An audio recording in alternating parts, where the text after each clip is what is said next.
Selamat datang di channel saya. Silakan klik like, komen, dan subscribe. Baik, kita mulai.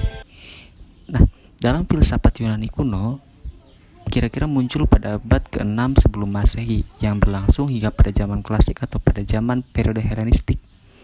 Berbagai disiplin ilmu yang termasuk filsafat politik, etika, metafisika, ontologi, logika, biologi, retorika, dan estetika menjadi pembahasan di masa Yunani kuno. Secara garis besar, bentuk filsafat barat berasal dari catatan-catatan Plato. Pengaruh ini berlangsung dari Yunani kuno hingga abad pencerahan. Beberapa klaim bahwa filsafat Yunani juga mempengaruhi ilmu kosmologi dan literatur naskah kuno. Nah, hubungan kosmologi dengan teologi Asia membantu para filsuf Yunani memberikan gambaran atau ide dalam mengajarkan ilmu filsafat. Hal tersebut kita sadari bahwa filsafat Yunani atau tradisi filsafat konvensional selanjutnya banyak merujuk dari pandangan-pandangan Sokrates. Hal ini terjadi hingga berakhir masa Yunani kuno.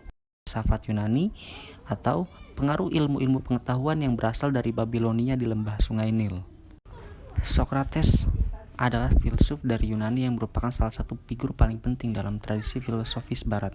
Sokrates lahir di Athena dan merupakan generasi pertama dari 3 filsafat besar dari Yunani, selain Plato dan Aristoteles.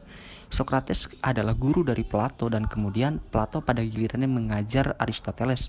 Semasa hidupnya, Sokrates tidak pernah meninggalkan karya tulisan, sehingga sumber utama mengenai pemikiran Sokrates berasal dari tulisan muridnya, yaitu Plato.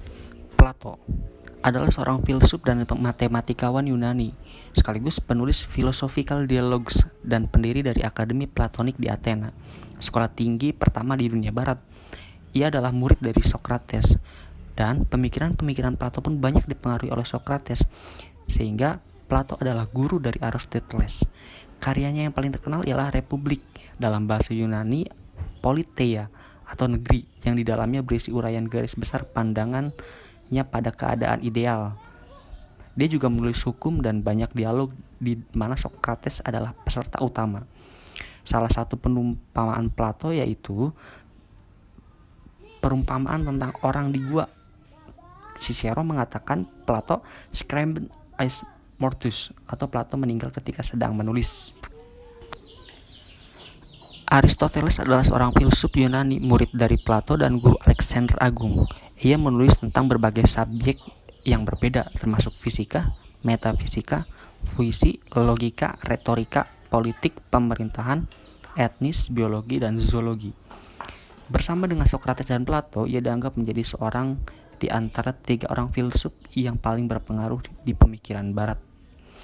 Sehingga baik Plato, Sokrates ataupun Aristoteles menjadi patokan dalam merumuskan dasar filsafat seluruh filsuf Yunani pada masa itu.